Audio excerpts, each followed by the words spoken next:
Hello, Glamour Girls. Welcome back to the channel. Hurry up and like and subscribe so we can get into this, because today we're breaking down the 10 biggest red flags from Rachael Kirkconnell's Call Her Daddy interview. And trust me, you don't want to miss these. Now let's set the scene. Rachael, who, let's be honest, seems a little broken post-breakup, sat down to spill all the tea on her relationship with Bachelor Matt James. Now, we're not saying he broke her, but let's just say something's definitely off. So what were the major warning signs? Let's get into it. Red flag number 1.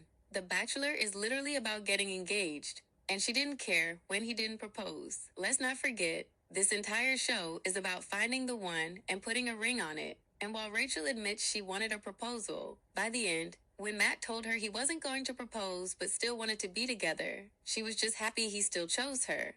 What? Ladies, let's be real. She should have had a say in whether she wanted to be engaged. If he didn't, she should have gone her own way, not settle for the consolation prize. Red flag number 2. When things got tough, he ditched her. Remember the whole antebellum party scandal? When old photos of Rachael surfaced, Matt faced major backlash, and what did he do? Instead of standing by her, he dumped her and let her deal with the mess alone. And then conveniently, when fans started rooting for them again, he came back around. Now be honest. Ladies, was this about love or about saving face? Red flag number 3. He dangled marriage in front of her with zero follow-through. Rachael said the first 2 years were great, but by year 3, when she asked where this was going, Matt told her they were headed toward marriage, even suggesting they go look at rings. But did he ever follow through? Nope. And Rachael felt like she was just waiting for him to make a move. Ladies, let me be clear. The ball is always in your court. If you've been with a man for 3 years and he's stringing you along with empty promises, don't wait. You should be saying, hey babe, since we talked about looking at rings, I booked an appointment for us to go on this date. Does that work for you? And if he still gives you the runaround, you need to set your own timeline. Tell him, if we're not engaged in 6 months, or whatever your time frame is, I'm out. And if he doesn't propose, leave. Now let's get into red flag number 4. And this one's a biggie. Red flag number 4. She felt like a groupie in her own relationship. Rachael admitted that throughout her relationship with Matt, she always felt insecure, like he was that man, and she was just a contestant on his season. She felt like a fan rather than an equal. Now, ladies, let me tell you something.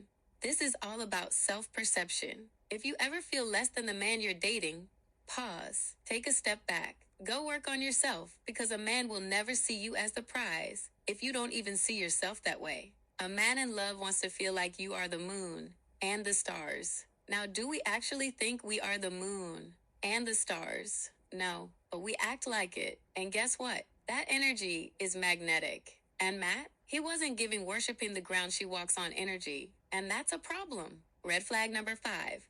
He didn't want to live with her, but lived at her place, 4 years together.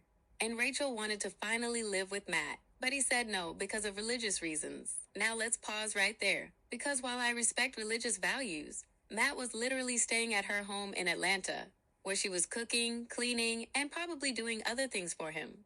But he didn't want to make it official by moving in. And let's be real, Matt now has places in Miami and New York, but where was he spending most of his time? At her house. So, he's okay with all the benefits of living together, but not actually committing to it? Sure. Let's call it what it is. He was using her for labor, love, and convenience. And if we find out she was paying her own bills the entire time, we are losing it. Red flag number 6. She walked on eggshells around him. Rachael described a dynamic where she was constantly making sure Matt wasn't mad at her. She felt like she was always trying to please him, like she had to earn his affection. And on the flip side, Matt was always telling her she needed to take responsibility for things. Now let me ask, is he her boyfriend or her father? Meanwhile, when she was emotional and wanted comfort, he made her feel like she was too needy. Again, I ask, is he her boyfriend or her child? The whole dynamic was off. She should have left years ago. Red flag number 7. She knew something was off, but ignored it. Throughout the interview, it was clear Rachael had that gut feeling, that little voice in her head saying, this isn't right.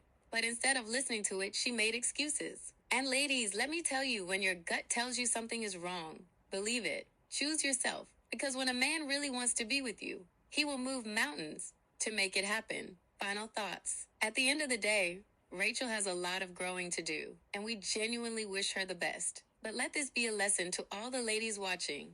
Never settle for being an afterthought in a relationship. So tell me, glamour girls, what do you think? Was Matt leading her on, or was this relationship doomed from the start? Drop your thoughts in the comments. And don't forget to like, subscribe, and hit that notification bell so you never miss a tea spill. See you next time. I hope this helped.